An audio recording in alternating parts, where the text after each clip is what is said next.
Hi, everyone, and thank you for joining the Free Press live stream. My name is Rafaela. I'm the executive producer of Honestly with Barry Weiss, and I'm really happy to be joined by Haviv Rotiger. Haviv is, of course, the host of Ask Haviv Anything, a really phenomenal podcast, and he is our Middle East analyst here at the Free Press. Haviv, thank you so much for joining us. It's great to be here, Rafaela. Thank you. Okay, well, let's dive right into it. Basically, we're here because yesterday Bibi went onto Fox News. He was asked, will Israel take control of all of Gaza? And I just want to read how he responded. He said, we intend to, in order to assure our security, remove Hamas there, enable the population to be free of Gaza, and pass it to civilian governance. He went on to say, we don't want to keep it. We want to have a security perimeter, but we don't want to govern it. And he basically just kept reiterating, we don't want to be there as a governing body. Then there was, of course, the Israeli Security Cabinet meeting, and they approved what seemed to be a more limited plan, which was a takeover of Gaza City. A lot of people are scratching their heads. What does this mean? Is it just Gaza City? Is it a full occupation? Haviv, can you basically walk us through what the plan is and what we should expect? The IDF is going to call up, it looks like somewhere around 3 divisions. The defense minister has already prepared to ask the cabinet for approval to call up 400,000 reservists. This is the enormous number that we saw, at the beginning of the war 22 months ago or 20 months ago, something like that, the beginning of the ground war. They're not going to, I think, call up 400,000 troops, but they're both signaling. This was an announcement of the defense ministry to Hamas that they are, going in for the full operation, and they want the ability to call up whenever needed. And these 3 divisions are going to go through Gaza City very, very slowly, and they're going to do pretty much what they've done in every other city. And every other city is essentially this great problem of tunnels. That's the problem. In other words, when the Israelis look at Gaza, the Israeli strategic planners look at Gaza, the fundamental problem they see is this tunnel system, 500 kilometers of tunnels. The Israelis have not gotten to all of it, not even close, and somewhere around 60,000 tunnel entrances, shafts into those tunnels. And so they're in buildings all over the place, massively booby-trapped, civilian spaces and buildings. Gaza, the announcement means that there will now be a 2 months of actual battle. So tremendous amounts of time for Hamas to booby-trap everything it can. That's its basically best way of actually killing IDF soldiers and slowing the IDF advance. And so the IDF is preparing for this massive entrance into Gaza City and probably a couple other areas in central Gaza where there hasn't been that scale of the destruction of Hamas infrastructure. And because it's so extensive and so deeply integrated into all the rest of Gaza's infrastructure, Gaza City will probably look like the decimated areas, the demolished areas that we've already seen. And hundreds and hundreds of thousands of people are going to have to move out of it. For this battle to take place. It's going to be more of the same, but in one of the very last areas that Hamas is still able to function above ground and that hasn't yet been destroyed in that way, where Hamas hasn't yet been denied that infrastructure. Before we get into the challenges of the urban warfare and moving the civilians and the tunnels, can you just elaborate on why the Security Cabinet decided on a more limited approach of taking Gaza City and not the initial claim that Bibi seemed to articulate on Fox News? Yeah, so we have, leaks and reports, including from Amit Segal, who people who follow the live press will have read recently, specifically talking about this debate in the cabinet last night before the vote. And the debate was essentially ministers who said, like Aryeh Deri, like the chief of staff of the IDF, who said, if we just take everything and seal up everything, the last 20 living hostages are going to be dead. And it's quite likely that, Hamas no longer has anything to negotiate over. There's nothing to lose. And so we're not going to get them back. And also the bodies of the deceased ones are not going to be available. There's not going to be a deal. And so the cabinet apparently then approved after some incredibly tense back and forth. Bezalel Smotrich, a finance minister from a right-wing party, he said, what are we talking about? We're going to have a slower operation. that is still enormous, but much slower, and that Hamas will essentially, everyone here is essentially primed to stop the operation, pull back out if Hamas announces that it's willing to exchange some of the hostages, because they'll never exchange the last hostage. That's their last leverage. And so to save 10 hostages, we're going to have 100 soldiers killed. That's the idea. And the response from people like Aryeh Deri and others at the meeting was, we do have that responsibility to get those hostages out, and that's an absolute necessity and goal of the war. And in the end, they ended up on agreeing to a very, very significant operation that is not, nevertheless, the comprehensive all Gaza comes under Israeli control. Israel then becomes, of course, responsible fully for all civilians in Gaza under Israeli control for, food, water, I don't know what, sanitation, the whole thing under the belligerent occupation rules of the Fourth Geneva. It's not the full thing. It's not limited, just as narrow pressure on Hamas. It's something in between. Nobody in the cabinet is happy. Nobody quite knows what the strategy is. It seems to be really just more of the same. If we push a little longer, if we do the same thing we've done for 20 months, a little more, finally Hamas will buckle. Now, it's not a crazy idea that could happen. Hamas has been dramatically reduced to what some experts are describing as essentially just the biggest of the criminal organizations in Gaza. It's no longer governance in any way. It no longer really has a capacity to smuggle or do anything. Maybe that's true. I don't know how to measure that. But maybe they're about to fall and we just a little more pressure. This is the last pieces of Gaza where Israel doesn't have that presence. So it's not irrational to say that. A lot of people are skeptical that more of the same is going to achieve what hasn't been achieved until now. I want to get into if this escalation is complementary to getting the hostages out or mutually exclusive, which of course has been a question since the start of the war. First, I just want to do a few more points on what this could actually look like. Right now on the ground, it's unclear how many people there are still in Gaza City. Estimates range up to 800,000, but really it doesn't seem like anyone knows. What will this look like? Where are they going to go? And then if you could just get into some of the risks of the insurgency in all of this. Yeah, where are they going to go? The goal is for them to go to the protected areas in the south. The goal is to clear them out of the battlefield as quickly as possible. There are very few ways for the IDF to prevent Hamas fighters from going with them, but nevertheless, there will still be a lot of Hamas fighters this is the experience of the past, in the tunnels, in the infrastructure, people who stay behind to do the guerrilla war, to harass the Israeli lines as they advance, the destruction of the tunnel system itself, which involves the destruction of everything above the tunnel system, and they are everywhere under Gaza City, is part of the plan, of the purpose of the operation. And so even if they only manage to actually kill 20% of the fighting forces or 40% of the fighting forces themselves, because many leave, many don't come above ground, nevertheless, they will have accomplished a serious degradation of Hamas's capabilities and infrastructure in that area. So that's what it's going to look like just in the military terms.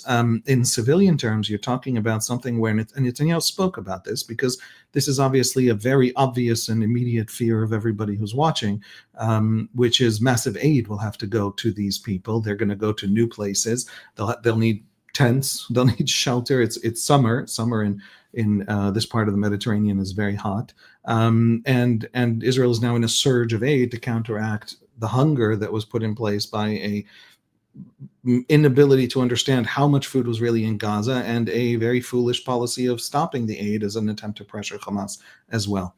The overall picture that we're getting is a picture of a kind of strategic flapping around, trying to find a strategy. And none of the strategies really have delivered the one thing that they want to do, which is Hamas. And can I suggest something completely silly? Please. Thank you for everyone, lending us your time and your trust. I'm not going to completely lose it. There have been in the past, I just want to explain, I think, my frustration and the frustration, according to polls, of a majority of Israelis with this war effort. Over the course of the 20th century and the 21st century, such as it is, there have been many cases where a standing army, no matter what it threw at the problem, could not defeat a guerrilla force. And every time I'm going to say a couple, and there's always going to be emails to me, actually, it's not true. It actually went slightly different, whatever. Vietnam is arguably that. Now, could America have one Vietnam if domestic politics had gone differently? Maybe, I don't know, but it didn't, and America pulled out. Before them, the French pulled out. Before them, the Japanese pulled out of Vietnam. Other examples, Algeria. There are many examples, and that's kind of the sense of things, right? If you face a guerrilla force embedded in a supportive civilian population, it's almost impossible to pull them out. But that's not actually true. There have been half a dozen, at least, that I can think of. Peru fighting the Shining Path Maoist uprising, the FARC in Colombia, the Malay Emergency, the Greek Civil War. Folks, just throw these into your favorite AI software. It's not a hard work, but you will find that there actually have been a dozen serious conflicts in which a standing army has defeated a guerrilla army embedded in support of civilian population. But they always managed to do two things. They did many things, intelligence successes, and involved having clever commanders, and the cultural differences and political differences. It's a complicated story, but generally for our purposes, they've always managed to do two things that were absolutely necessary for that victory. The first thing was cutting off the supply of the guerrillas. The guerrillas were starved, always. Without that, it doesn't work. The second thing, and Israel tried to do that, but the only way for it to do that, because Hamas was embedded into the civilian population, was to do it to Gaza, which was a disaster. For Israel militarily, it was a disaster morally, it was a disaster for Gazan hunger, but it was also just a massive military setback. You can't do it as long as you're doing it also to the civilians. The second, and that brings me to the second thing, which every single standing army that ever fought a guerrilla force successfully always managed to do, which is separate the guerrillas from the civilian population.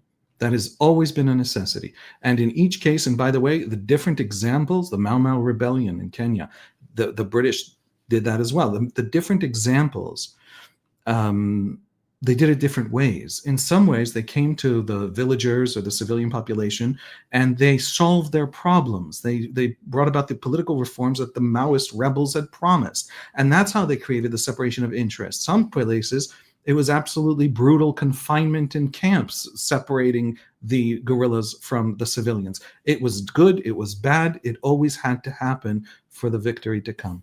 And so the Israelis are still trying to win the very first time in the history of war, I think, a guerrilla war against a guerrilla force entrenched in a civilian population without managing to actually separate it from the civilian population. And they're looking for every which way to do it, and they're not finding it.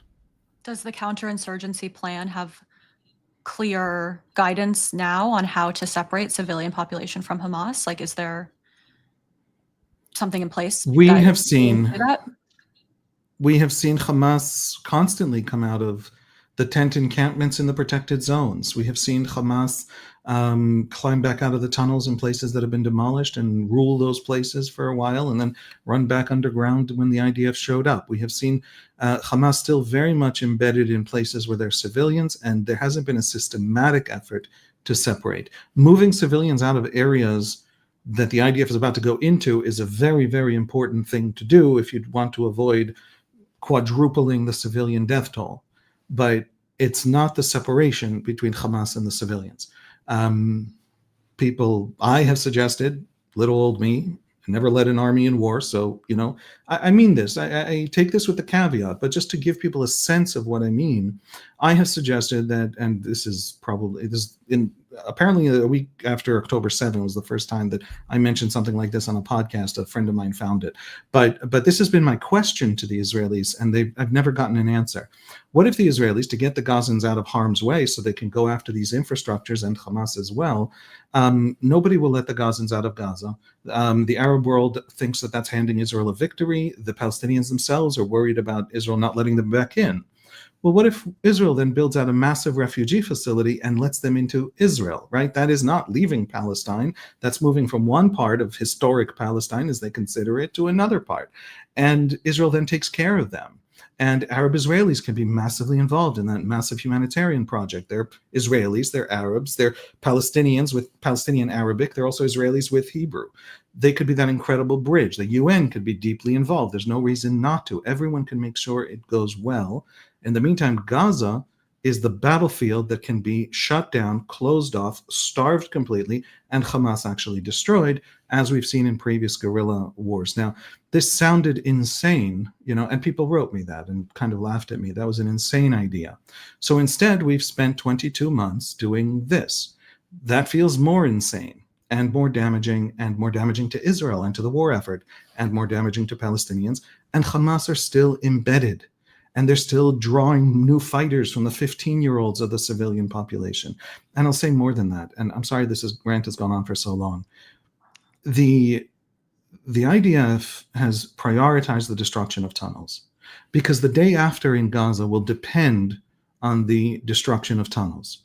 Because whoever comes in, Netanyahu talked about an Arab force. That's been the Israeli dream. It's also been an offer from the Saudis, the Emiratis. We will come in. They have certain political demands from Israel. For example, say that there's on the horizon a Palestinian state, to give the Saudis that political window to come in and actually rebuild and de-radicalize Gaza.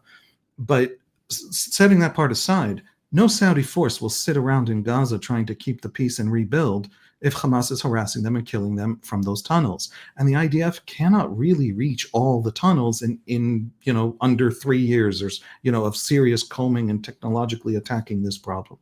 And so we're looking at a Gaza. Sorry to cut you off, Aviv. I just have a question on this. That's good. Do you get a sense of how, out of the entire tunnel system, how much the IDF has been able to infiltrate, put blockages in? I know there's been ideas floated, some quite out there, like flooding the tunnels, flowing cement into them. What is the gain that the IDF has already achieved with regard to the tunnels and what's left? I have no idea. We have heard many statistics have come out. It's not clear how reliable they are. 40%, 60%, 70% of the tunnel system, but they're also discovering new tunnels all the time. There was a report last week that they discovered and destroyed another 1 kilometer tunnel.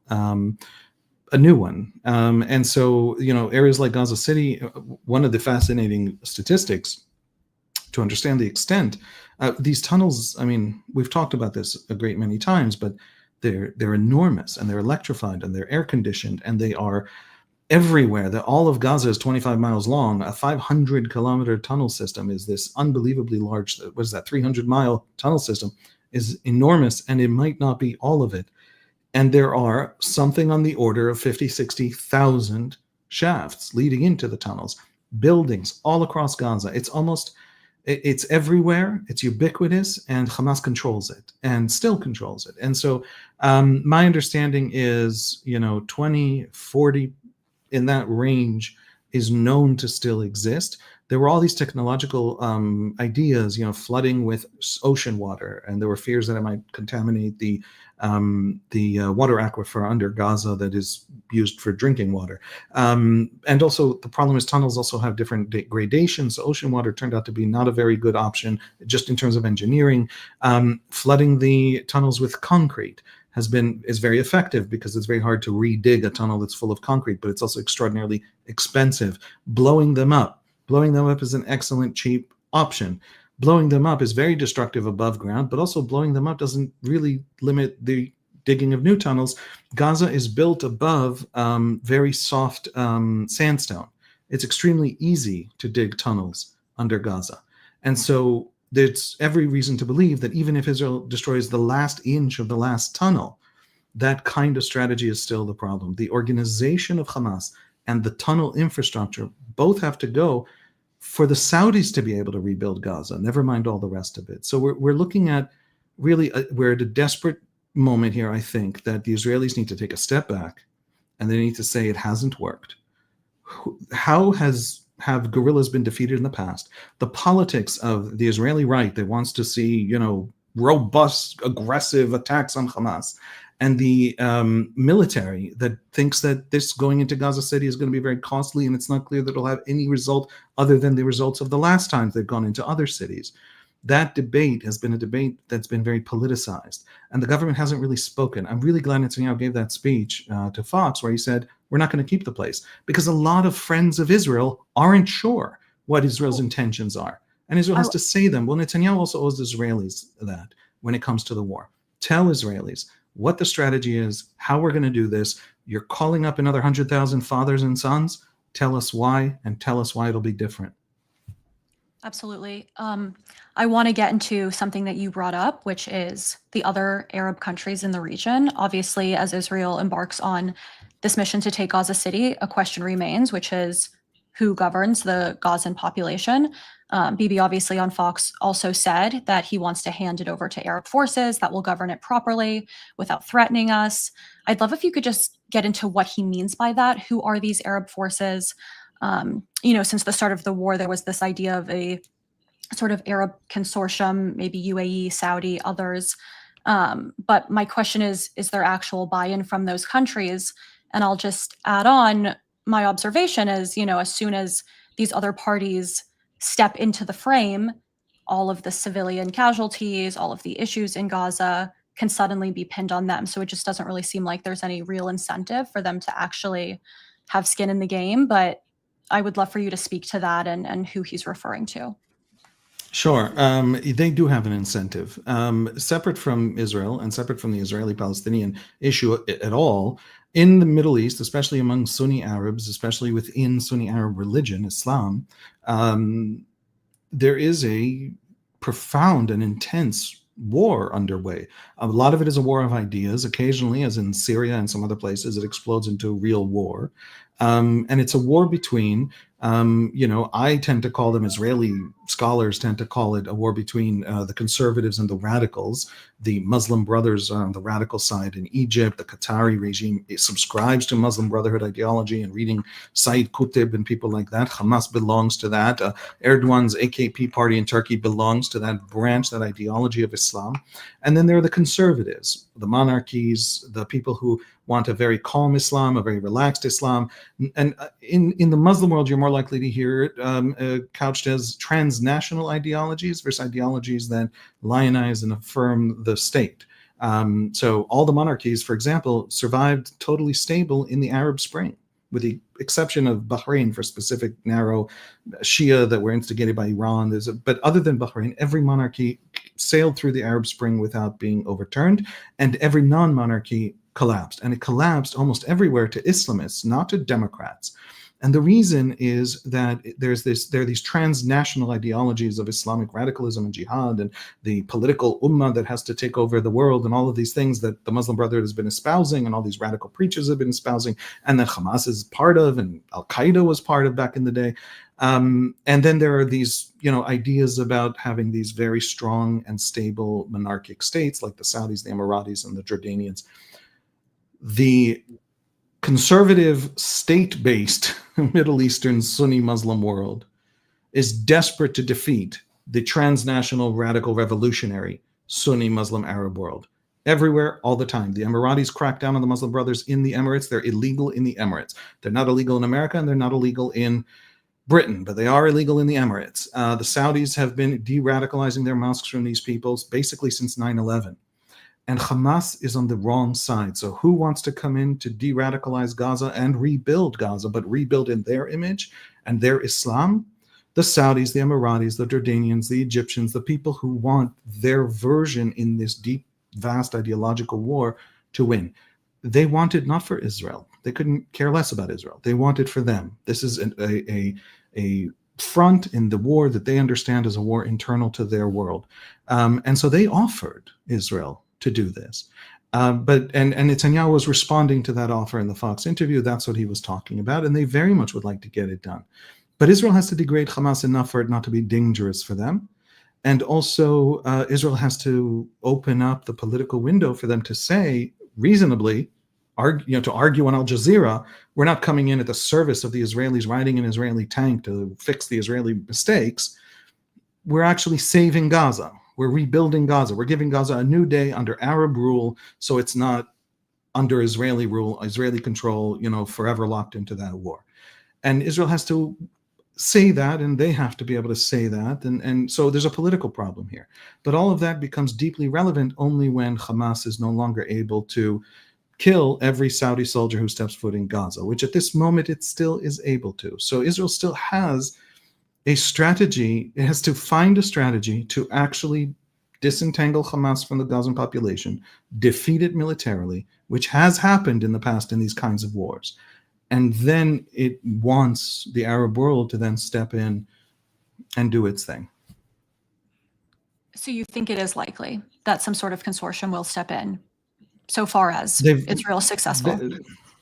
The Arab League even talked that way. I mean, the Arab League has issued statements talking that way. The Egyptians and the Saudis came up with a plan after Trump said, Gazans could all leave and we'll do a Riviera or a Gaza Lago or whatever Trump said. Those, people kind of laughed it off and thought it was very flippant. In the Arab world, there was a lot of concern that it wasn't as flippant as many in the West thought it was. And in response, the Egyptians produced a plan with, I believe, the Jordanians and the Saudis, but there were several plans, so maybe I'm confusing them. But they were saying we will come in and fix. In other words, we will come in and take over, rebuild, create that political solution. Then, some of them want to bring the PA in from the West Bank. Some of them don't want to bring the PA in. But yes, the Arab world is very interested in Gaza's future and in rebuilding Gaza. That is the best thing going for Gaza right now is the sympathy Gaza has. Rightly, it deserves that sympathy. But Hamas will prevent that sympathy from doing any good for Gaza if it's not removed. I don't mean that as like an Israeli talking point. I don't know how you do it with Hamas still there. And no Saudi will be able to explain to you how you do it with Hamas still there. The leader of the opposition, Yair Lapid, has said conquering Gaza is a bad operational idea, a bad moral idea, a bad economic idea. There's obviously a lot of critics internally. To take a step back, big picture, can you just assess your positioning on if you think this is a good idea or not? I mean, obviously, there seemed to be some stagnation. So I think some people are looking for some change that will potentially get the hostages home and defeat Hamas. But how do you assess this choice? I have not heard from the Israeli government. I believed all along the way that smart people are in charge. And some incredibly smart people have been in charge. Netanyahu and Gallant and the former chief of staff and the current chief of staff and strategic planners and Mossad and Shabak. And we've seen Israeli capabilities in other arenas. They're astonishing. Smart, talented, competent people are in charge. And then the delays of Rafah back in the spring of 2024. And then the grind, and then talking to good friends and family members of mine coming out of Gaza, talking about just the military disorganization, and then the inability of the government to articulate to the world what the hell it's doing. I do think that Israel faces a lot of obsession about this conflict that is related to anti-Semitism and to projecting onto Israel everything that certain ideologies in the West hate about themselves, about the West. All kinds of weird psychology is underway, and that's why 40,000 children in the being enslaved to the cobalt mines of Congo in a conflict where millions are dying doesn't make the headlines on CNN, while Gaza does. None of that is relevant to Gazans, right? None of that is relevant to the fact that some of Israel's best friends have turned on it because they've just given up on understanding what the hell the strategy is. Why is everybody suffering? America demolished Germany in World War II, but it said, and Americans knew, that there would be a day after in which it would be rebuilt. It was a war on Nazism, not a war to destroy Germanness and the German people. The destruction in Gaza makes sense militarily, unless there's no strategy, and Israel refuses to articulate the day after. So Israel should articulate the day after. Do you think there's been sufficient day after planning? I guess my question is is it an issue of articulation that they're just not communicating well, or is it an issue of there's no plan? So after the hunger took hold in Gaza, beginning in May, but getting very serious in July, which is something that the Free Press has written about a great deal in the last month, I have lost all faith that smart people are running the thing. And it's not because they're not smart, it's because a lot of the planning and strategy is trapped in politics. Netanyahu, conservative journalists in Israel, pro-Netanyahu journalists, are writing angrily that Netanyahu has to speak and explain what the hell's going on. The cabinet leaks about their debates. Well, if we're only going to do it as pressure on Hamas, then we're going to lose 100 soldiers to get 10 hostages. And the answer is, well, you can't leave the hostages behind.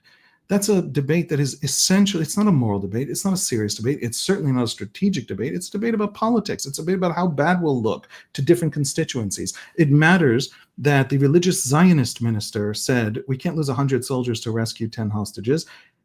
His community has sent the highest percentage of soldiers to the war. And the person who said we have to rescue the hostages, Aryeh Deri, from the ultra-Orthodox community, his community has sent almost no soldiers to the war. And so it's a political, sectarian kind of argument. I want the Israelis to stand up and explain to us that they are competent and know what they're doing and have a vision and a strategy. It doesn't have to be my suggestion, but it has to articulate how you separate Hamas from the civilian population, and it has to articulate how you then, execute the actual military effort in a way that's going to be effective and end things. I mean, to this date, have you heard a well-defined outcome that is time-bound? I have not. Okay. Nothing. And by the way, and when you ask, they don't answer your calls anymore. Because they themselves understand that they don't have it, and they don't want to be faced with that fact. It's a very frustrating political situation, and there's no avoiding it anymore. So every time I say something like this on any podcast or live stream, I get a lot of angry emails by people who support Netanyahu and trust his judgment. We can't excuse this anymore. My family is going to go back into Gaza now, and I don't know why, and I can't tell them why. And that's something that is not okay. That has to have answers. I want to pivot to talk about the remaining hostages. Obviously, Israel controls about 75% of the Strip. The hostages are thought to be in the remaining 25%, which is mostly central Gaza. You'll correct me if I'm off on this characterization. There's about 20 Israeli hostages that are thought to be alive. This past week, we've seen many videos and images released. Evyatar Javid is one that comes to mind, which is just, it's so horrific to watch. I mean, there's no other way to put it. Him being forced to dig his own grave. His family says he is at death's door. And the question is, does this plan save them or put them at higher risk? Hamas has said that Netanyahu's plan would amount to the sacrifice of the remaining hostages. Bibi says Hamas won't make a deal to release them. So this is the only way to save them. If we can just go a little deeper on how you see the stakes for the hostages in this plan. Some will inevitably die because Hamas has an interest in showing that an Israeli military advance will kill them. And so they have to kill a few just to do that. We have to assume that. Now, I don't know how to get away from that conclusion. That is Hamas's rationale up until now. Can the rest be saved? They can't move fast. It's going to be incredibly slow. Gaza City can be walked across in 30 minutes. The reason that the IDF is preparing for a 2-month or whatever it is, month and a half of infantry advancing is because it's all booby-trapped, because it's a tunnel war, because it's going to go slow, and it's going to be demolishing war, because they're going to look for IEDs, and they're also going to look for tunnel shafts. There's no way, barring a small handful of maybe exceptional, extraordinary intelligence coups where they manage to find a hostage and get to them fast enough before the people assigned to kill them, who are always with them, manage to shoot them. Are Israeli commandos and intelligence capable of pulling off, success like that? Maybe.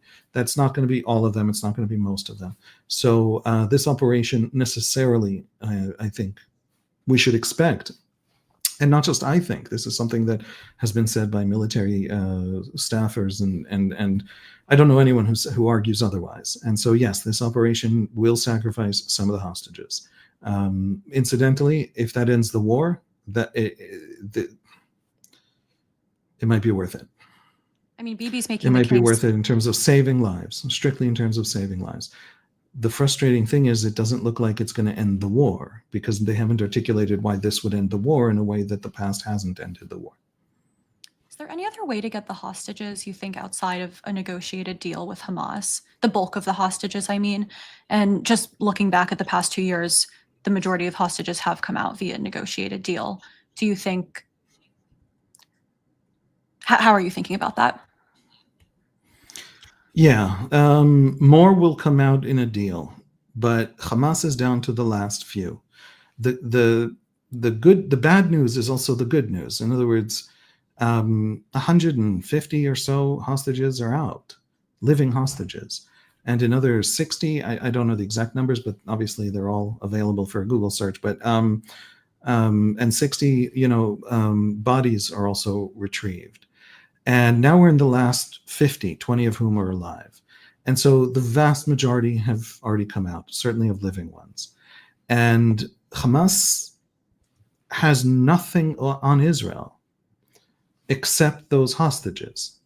And so nobody has yet explained how they'll give up the last ones.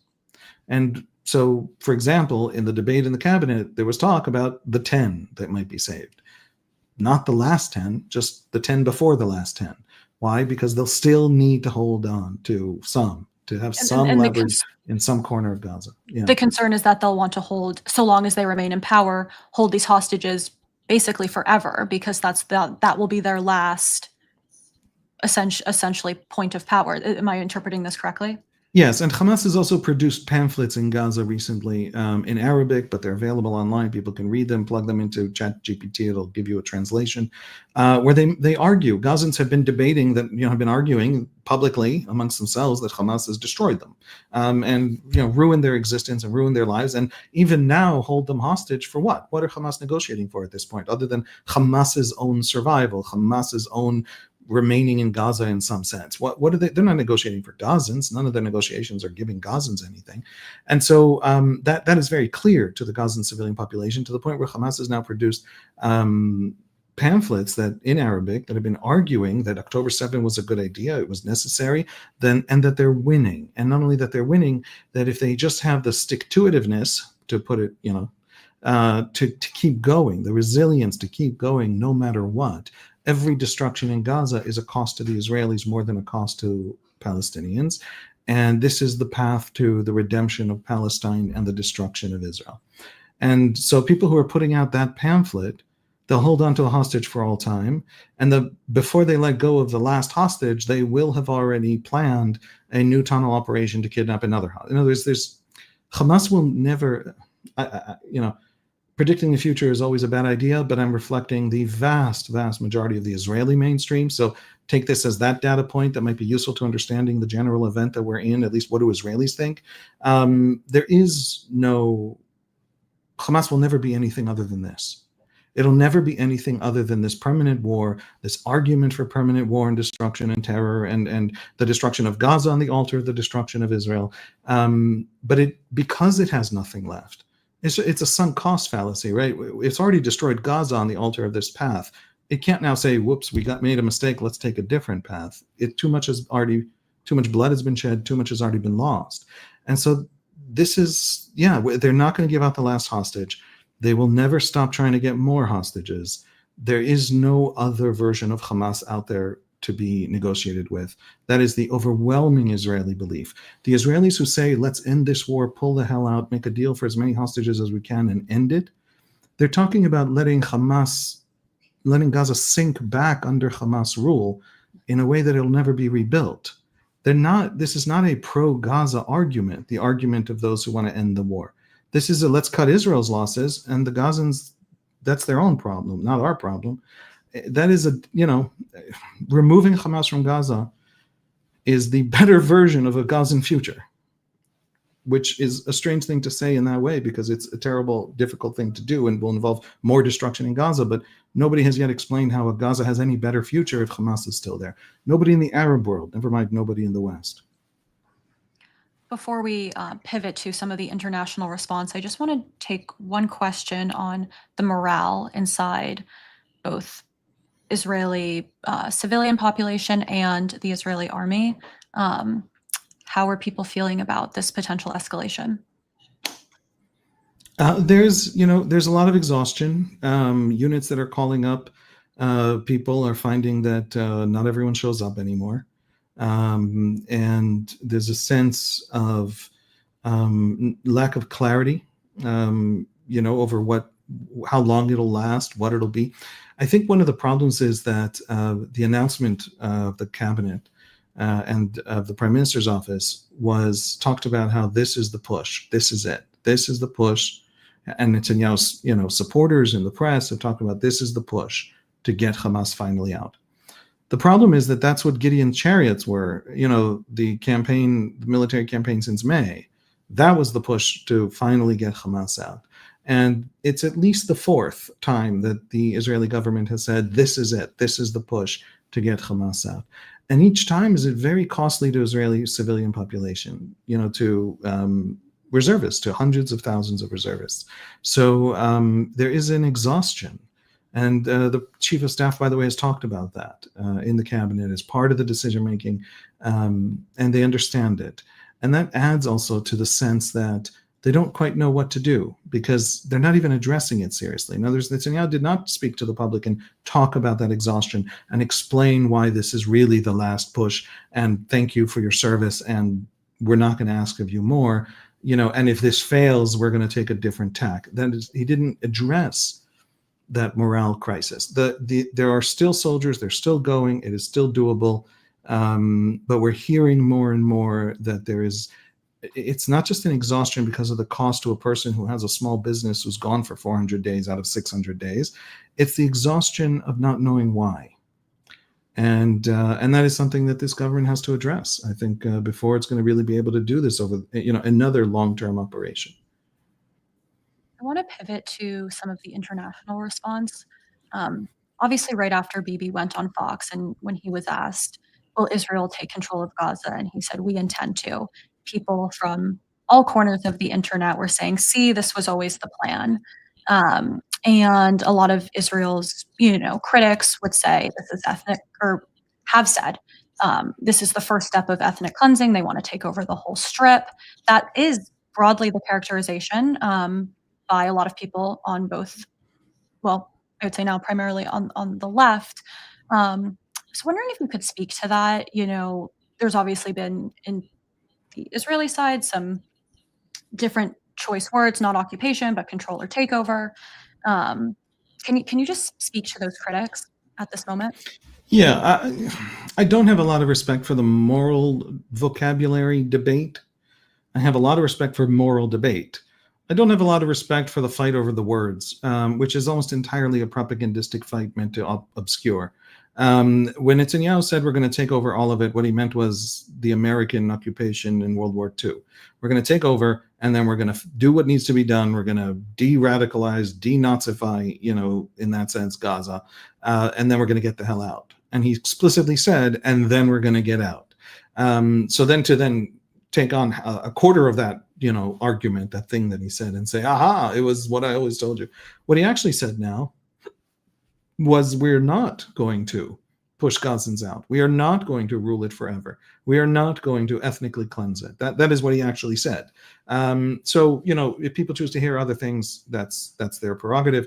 Let me say something about occupation. Occupation is a word that translates poorly from Hebrew, because in Hebrew there is conquest, which is kibush, and then there's occupation, which is kibush. It's the same word.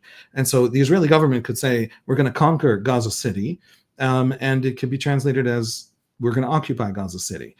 Hebrew doesn't distinguish. And in English, this matters because occupation has a specific legal meaning and has a lot of moral connotations attached to it. And so when people will translate for you Hebrew statements, they might be mistranslating. It's that simple. Incidentally, talking about hunger is a similar problem. English has two distinct words for two distinct stages. Hunger is when you don't have enough to eat, and starvation is when you're in a medical emergency because you desperately lack nutrients. And those are two radically different things. Vast numbers of people are in hunger, including in American, poor neighborhoods for some parts of the school year. And starvation is a whole different world. Well, the Israeli debate has been a debate that constantly used the one word that Hebrew has for the two things. And sometimes you need to do that distinction. In the case of occupation, I think that it's too many words have actually created just a ridiculous kind of moral discourse. Let me cut to the chase because I'm getting lost here.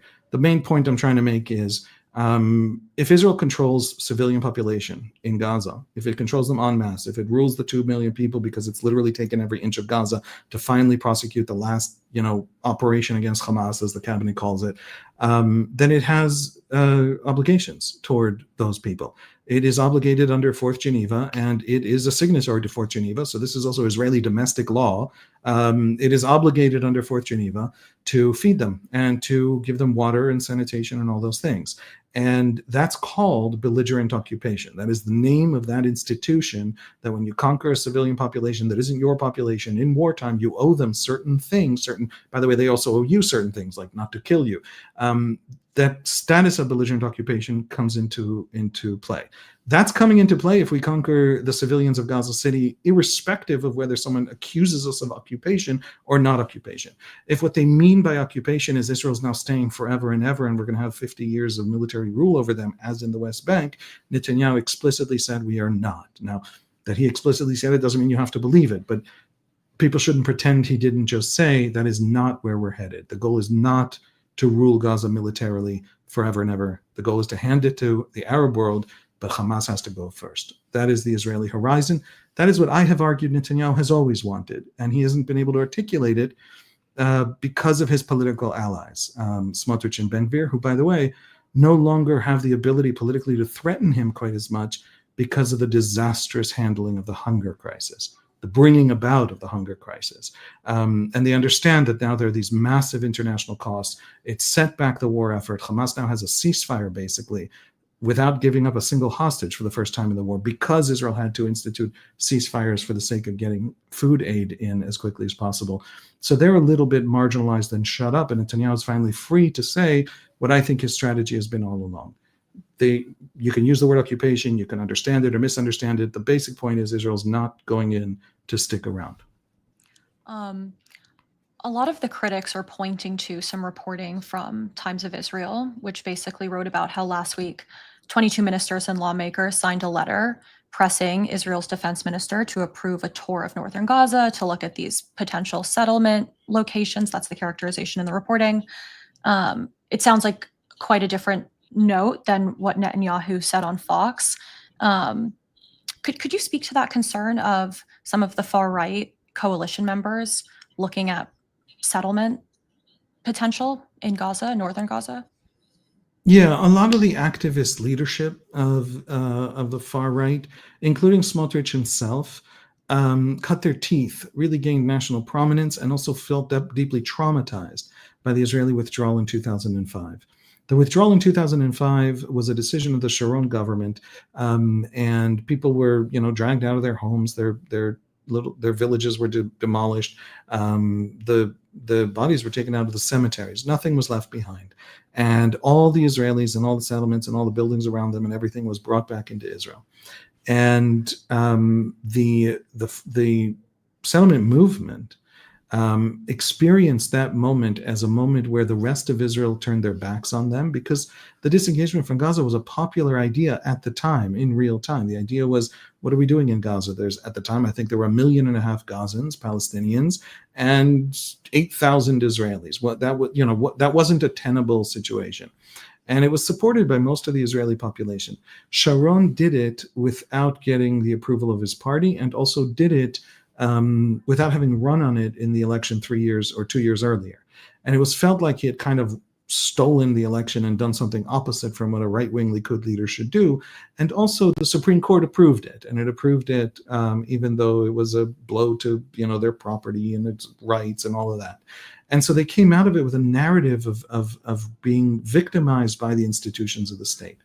A lot of the judicial reform to weaken the Supreme Court comes from activists who believe that the Supreme Court didn't protect them when they needed it in that moment. And so Gaza represents, for the Israeli far right, the 20% rightmost sections of Israeli politics, a kind of breakdown of history, and they want to reverse it. And so they've been very loudly saying this is about reversing 2005. And they've been saying it from day one. And Smotrich has said it, and Ben Gvir has said it, and they've had little conferences about it. And so this is that, and they will always advocate for that. And they will advocate as loudly as they possibly can. And Israel's critics will make of it what they will make of it, obviously. I mean, I don't have much to, I don't have a strong opinion about it, except to say most Israelis don't want it. We actually had an interesting polls on this question. Right-wing newspapers polled Israelis and said, do you believe in building settlements in Gaza again? And the right-wing papers found that most Israelis do. And left-leaning think tanks that polled that same question found that the vast majority of Israelis don't. And so it has a lot to do with how you ask the question. I am firmly of the belief that the vast majority of Israelis don't want to sink forever into Gaza, that they don't want to remove millions of people from Gaza. The vast majority of Gazans think Israelis want to kill them. The vast majority of Israelis think Palestinians want to kill them. There's not a lot of sympathy across that divide, but they do actually ultimately want to separate and not have to deal with each other. So they don't want settlements in Gaza. Maybe one last sentence worth saying. There on the right, there are those who say the safest places are the places where there are settlements. Settlements anchor military units. They anchor Israeli presence. They anchor Israeli willingness to fight for a place. And if we do that in Gaza, Gaza will be safe again. It's the only way to get rid of Hamas, because nothing you do will prevent them from digging more tunnels, will prevent new generations of Hamas from rising up, is Israeli presence. That is an argument. That is an argument that when it is articulated, a lot of Israelis nod their heads.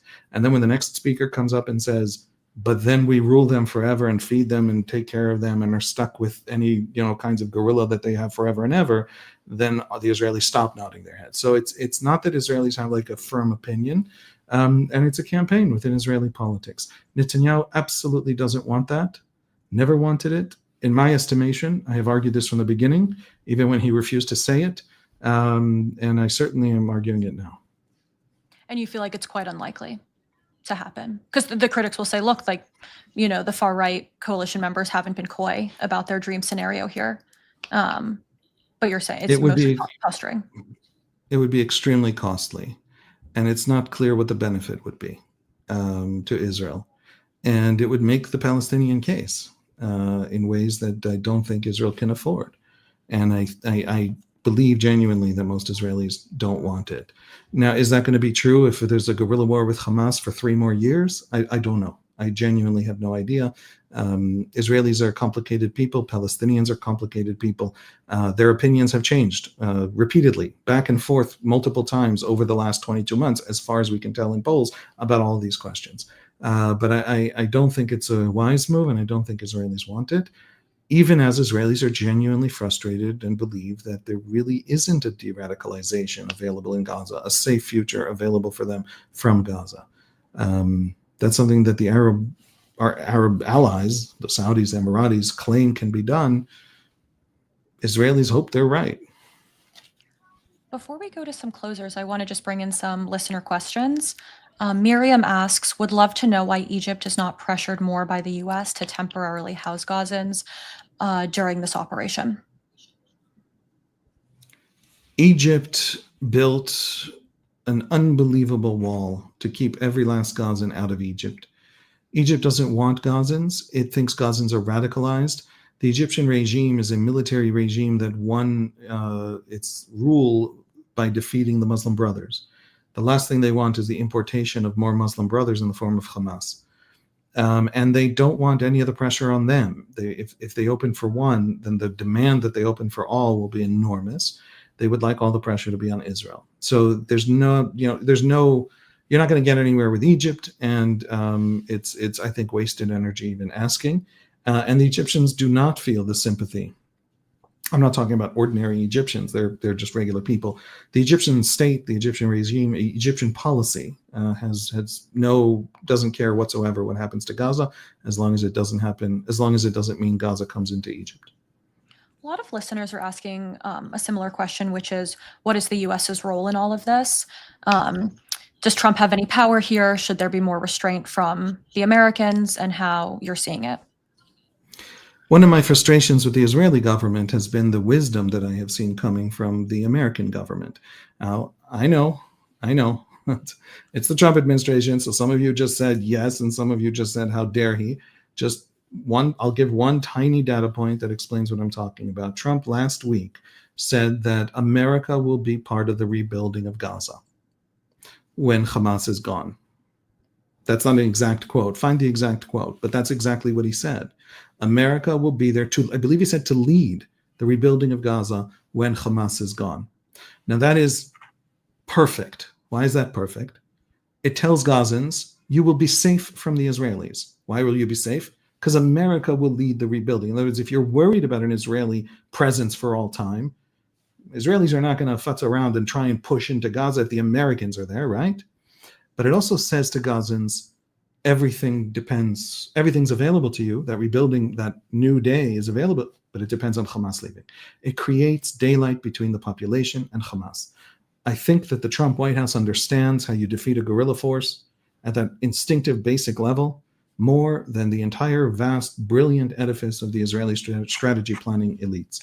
Separate Hamas from Gaza. Tell Gazans you will have everything you need and want and hope for the day Hamas is gone, and give American guarantees on it, has been basically the American statement just in the last 2 weeks. And I think that's perfect. So America should say that. It should say it loudly. It should say it 1,000 times, and it should double down on it, and it should act on it. And it should also ask the Israeli government to say it. Separating Hamas from the civilians is the secret to winning this and ending all the tragedy. One more listener question. Bibi seemed to signal in the Fox interview that he was willing to let more journalists into Gaza. Do you see that actually happening? And what might that look like? Yeah, I don't know what I feel about it. I'm a big fan of journalists going places. I should tell you that the average Israeli thinks that Western journalism is dead set against them, utterly propagandized by Hamas and the ideologies that generally apply to Western sense-making elites, and that if they're running around Gaza, they will be manipulated by Hamas. They will want to be manipulated in favor of the real tragedy in Gaza. It's enough to talk about the Gaza, the Hamas propaganda war, but there's also this vast, enormous, profound tragedy in Gaza. They won't distinguish between Hamas propaganda. So, for example, it's awfully hard to get in the Western press imagery and news and information about the many, many marches that Gazans have marched against Hamas, many of whom have found the leaders of the marches tortured, beaten to death in the streets, their deaths uploaded as videos to Hamas Twitter, and not on Twitter, excuse me, on Telegram feeds. Hamas has had this message to Gazans, don't you dare.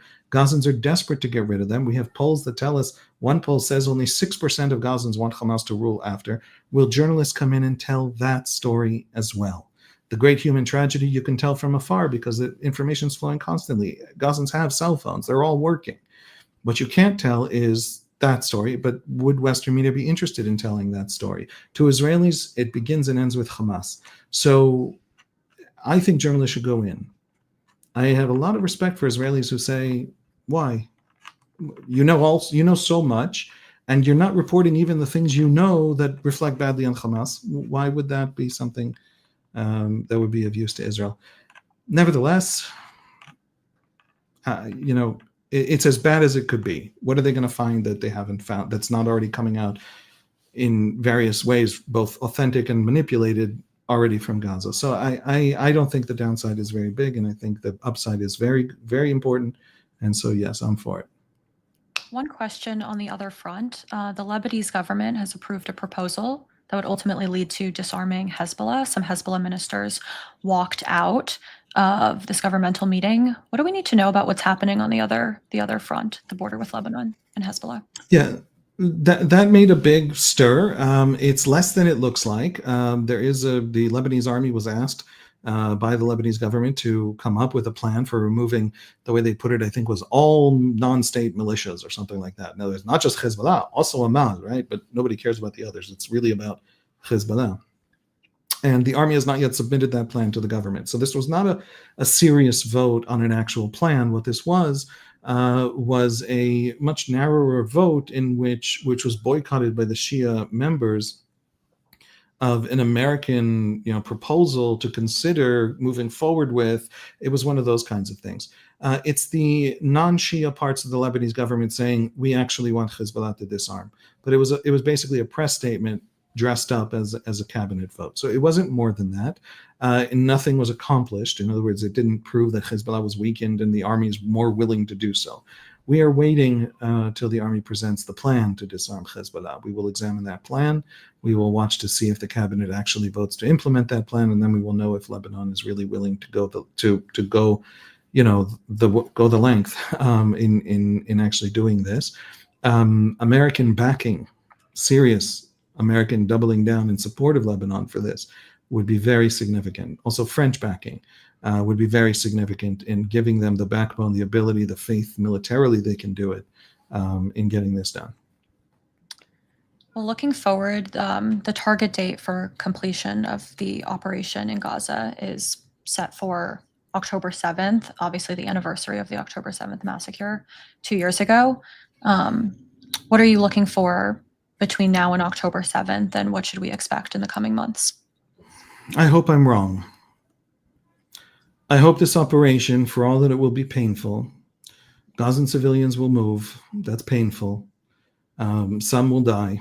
Nobody has ever figured out how to fight an urban war without that. Soldiers will die. Massive amounts of Gaza City will be destroyed, and those tunnels under them will be destroyed in the process. That's why they will be destroyed. And thus far, that's nobody says otherwise. That's what this was. That's what this operation will look like. That's what these kinds of operations can only ever look like, no matter where they're fought anywhere in the world. And in the end, there will not be a capacity of any kind in the hands of Hamas.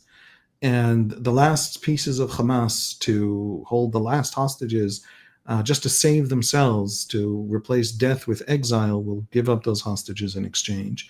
And the Israeli army will be able to say, Mazel Tov, Gaza is free of Hamas, de-radicalized. We pull out to the perimeter, and the Saudi and the Arab task force can come in. The rebuilding can begin. The school system can become a school system with Saudi and Emirati and Jordanian curriculum rather than Hamas curriculum. And Gaza's new day has begun. And in 5 years, Gaza is a beautiful place, livable and happy. That would be a fantastic result. It would mean that I'm completely mistaken in what I believe is going to happen, which is that we're going to be right here in this place. Some of the worst mistakes the Israelis have made, they're not going to repeat, I think. For example, hunger, just shutting off aid because they think there's 4 more months left of aid in Gaza, but in fact, nobody can get to it because everybody's stockpiled. And so suddenly there isn't aid, and it took the Israelis a month to figure that out. That will not repeat. They learned that lesson. But also we're not going to see success. So I do think that they can take Gaza City by October 7th. They could take Gaza City in a day. It's not, the question is how much, to what extent, how broken, how destroyed, demolished the tunnel system will be. But yes, they can take it by October 7th. They can look like they've taken it, declare that they've taken it by October 7th, then mop up some of the tunnels behind the lines if they need to. The only question we have is Hamas going to leave? And I have to tell, everybody on earth, this is my one message for 22 months. It doesn't end until it leaves. It doesn't end until Hamas leaves. And if we do reach a ceasefire, and it's a 5-year ceasefire, there's still going to be another war in 5 years because it's Hamas. And Gaza, if it isn't ruled by people who don't want to dig tunnels and destroy Israel, they'll keep digging tunnels to destroy Israel. They already have shown that they're willing to sacrifice Gaza on that altar. So yes, we actually, none of this ends until Hamas is gone. Hopefully I'm wrong and this is it. I suspect that we will be back here talking about the need for a new strategy that separates civilians from Hamas. Well, we'll have you back for that, if that comes to pass. Thank you so much for joining us at this pivotal moment. And thanks everyone who tuned into this live stream. Thanks, Aviv. Thank you.